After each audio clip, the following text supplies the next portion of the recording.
हम लोग यहाँ पर परेशान हैं, उनको कोई टेंशन ही नहीं है। हमसे बेहतर तो इंडियंस है, हमें पाकिस्तानी होने का नुकसान हो रहा है यहाँ। लेकिन इधर हमें इतनी तकलीफ है, कोई भी हमें बचाने नहीं आ रहा।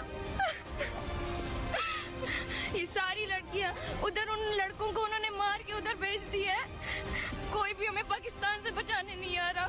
दोस्तों, हमारे प्यारे भारत में कुछ लोग ऐसे भी हैं जो रहते तो यहाँ पर हैं लेकिन गाते हमारे पड़ोसी की हैं। उनको मैं एक तस्वीर दिखाता हूँ जिससे आपको भी गर्व होगा भारतीय होने पर। दोस्तों, आप स्क्रीन पर ये तस्वीर देख सकते हैं। ये जो खाली एरिया दिखाई दे रहा है ये है वॉर जोन, जहाँ पर कोई भी प्लेन नहीं गुजर रहा। लेकिन जो रेड जहाज दिखाई दे रहा है ये है एयर इंडिया का जहाज, जो भारतीय स्टूडेंट को बचाने के लिए गई है। अब मैं आपको एक छोटी सी क्लिप दिखाता हूँ इसी एयर इंडिया के प्लेन की।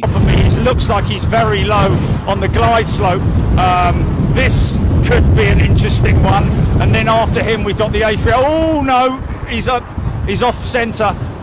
I think this might be Air India, but just checking to see if he's going to land it. Looks like he's got it. Winds are gusting. Yeah, very skilled Indian pilot there.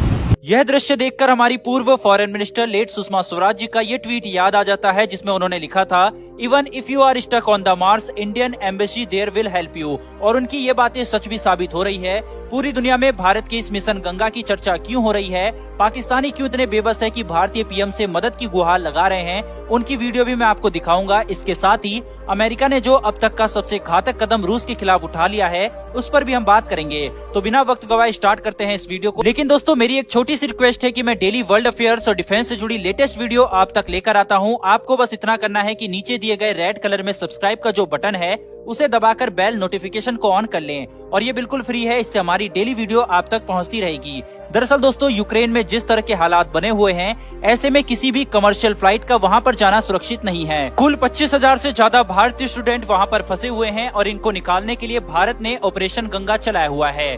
War की स्थिति में भारत के प्रधानमंत्री नरेंद्र मोदी ने दोनों देशों के राष्ट्रपति से फोन पर बात की और पुतिन और यूक्रेन के राष्ट्रपति जेलेंस्की को अपनी गंभीरता भारतीय स्टूडेंट को लेकर बताई। दोनों ने ये कहा है कि भारतीय स्टूडेंट को वहां पर कुछ नहीं होगा और इवैक्यूएट कराने में हम मदद करेंगे। आप आर्टिकल देख सकते हैं जिसमें लिखा हुआ है, पुतिन एश्योर्स देयर सेफ्टी। अब यहाँ बाकी देश जैसे कि पाकिस्तान और भी अन्य देशों के लिए प्रॉब्लम ये है कि उनके दोनों देशों से संबंध अच्छे नहीं हैं, यानी कि या तो रशिया की तरफ हैं या फिर यूक्रेन की तरफ हैं, और ऐसे में उनके लिए अपने नागरिकों को बचाना आसान नहीं हो रहा। हालात इस समय यूक्रेन में यह है कि आम नागरिकों को भी अब निशाना बनाया जा रहा है। ऐसे में कोई भी सिक्योर नहीं है। भारत ने स्थिति की गंभीरता को देखते हुए आसपास के सभी देशों से मदद मांगी है, चाहे पोलैंड हो, स्लोवाकिया हो या अन्य देश हो। इन देशों के रास्ते भारतीयों को निकाला जा रहा है। वहीं इस क्षेत्र में किसी फ्लाइट की जाने की हिम्मत हो रही है तो वो है इंडिया की एयरलाइन, जिसने सभी देशों से क्लियरेंस ले रखी है।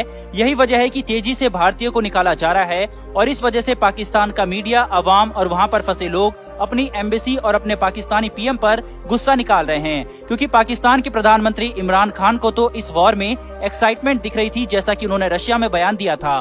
पाक एम्बेसी पर किस तरह से गुस्सा फूटा हुआ है, इस क्लिप के माध्यम से आप देखिए। फिल्म हैं जो वहां पर पढ़ने के लिए गए हुए थे और वो वहां पर बड़ी तादाद में मौजूद हैं, तो उन्होंने अपने स्टूडेंट्स के लिए प्रेसिडेंट पुतिन से बात की। तरह के इंडिया से सिर्फ अगर 30 मिनट्स की बात हुई है दोनों जो हेड ऑफ स्टेट्स हैं उनके बीच, तो भारत ने अपना ये मुद्दा उठाया। उस 25-30 मिनट की टॉक के बीच भी इंडिया की तरफ से ये मुद्दा रखा गया कि उनको फिक्र है उनकी सेफ्टी की, उनके जो वहां पे स्टूडेंट्स मौजूद। लेकिन पाकिस्तान के फंसे हुए लोग जो हैं, खासतौर से तलबा जिनकी बड़ी तादाद है, उनकी रुदादे गम सुन के दिल बहुत दुखी है। सर, वो कह रहे हैं कि हमारे पाकिस्तानी स्टूडेंट्स, हमारे पाकिस्तानी बच्चे इस वक्त वहां पर फंसे हुए हैं। हमारी गवर्नमेंट ने हमें ये बताया था कि इवैक्यूएशन शुरू हो चुकी है, ये झूठ को लग गया। और हमारी पाकिस्तान एम्बेसी ने बिल्कुल किसी किस्म की कोई हेल्प नहीं की।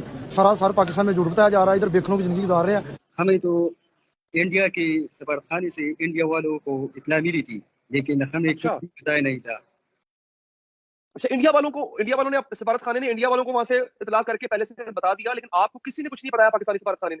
जी, हमें कुछ भी नहीं बताया था। हाँ जी, एम्बेसी की तरफ से कोई रिस्पांस आया? कोई रिस्पांस नहीं है। तो आप बताएं कि कैसा दिन गुजरा आपका? सुबह से मैं देख रहा हूँ आप लोग इधर बैठे हम लोग यहाँ पर परेशान हैं, उनको कोई टेंशन ही नहीं है। हमसे बेहतर तो इंडियंस है, हमें पाकिस्तानी होने का नुकसान हो रहा है यहाँ। यह सब देखकर दोस्तों, भारत की जितनी तारीफ की जाए उतनी कम है, और इसके पीछे सबसे बड़े नायक हमारे विदेश मंत्री एस जयशंकर और प्रधानमंत्री जी हैं। हमारी फॉरेन पॉलिसी की भी जितनी तारीफ करनी पड़े उतनी कम है, जो कि हमेशा से जबरदस्त रही है, चाहे फिर वो कांग्रेस की गवर्नमेंट ही क्यों ना हो। लेकिन भारत आज वर्ल्ड लीडर के रूप में जरूर उभर रहा है। बात करते हैं दोस्तों यूक्रेन और रशिया की, तो इस समय रिहायशी इलाके में रूस ने बमबारी शुरू कर दी है और ये पहले से काफी तेज है और दुखद यह है कि इसकी चपेट में सिविलियन भारी मात्रा में आ रहे हैं। इसी के साथ अमेरिका ने अब तक का सबसे बड़ा सैंक्शन रूस के ऊपर लगा दिया है, यानी कि स्विफ्ट सैंक्शन इंपोज कर दिया गया है। इससे रशियन इकोनॉमी बुरी तरह से तबाह हो जाएगी। बाइडेन की बंदूक में जो आखिरी गोली थी वो भी उन्होंने रशिया के ऊपर चला दी है। अब धीरे धीरे रशिया घिरता जा रहा है। रशिया के ऊपर दबाव है कि जल्दी से जल्दी इस युद्ध को खत्म किया जाए। इसके अलावा जर्मनी यूक्रेन को डिफेंस सिस्टम भी देने जा रहा है, यानी कि अब मुसीबत रशिया के ऊपर और भी आ रही है। इसके अलावा सबसे बड़ी खबर यह है कि रशिया के खिलाफ यूएन जनरल असेंबली में भी बड़ा प्रस्ताव लाया जा रहा है। अभी तक यूएनएससी में रशिया वीटो का इस्तेमाल कर रहा था, लेकिन यहाँ पर 193 देश वोटिंग करेंगे और कोई वीटो नहीं चलेगा और ज्यादातर वोट रशिया के खिलाफ ही पड़ने की उम्मीद है, जिससे कि दुनिया में वो पूरी तरह से आइसोलेट हो जाएगा। और इसी के लिए यूक्रेन के राष्ट्रपति ने यूएन में इस बार भारत का साथ मांगा है, क्योंकि भारत के वोट की सबसे ज्यादा महत्व है, क्योंकि भारत रूस का सहयोगी है। आपके हिसाब से क्या इस बार भारत को यूक्रेन का साथ देना चाहिए या नहीं, कमेंट करके जरूर बताएं। फिलहाल दोस्तों इस वीडियो में इतना ही, फिर मिलेंगे ऐसी एक नई वीडियो के साथ। धन्यवाद, जय हिंद।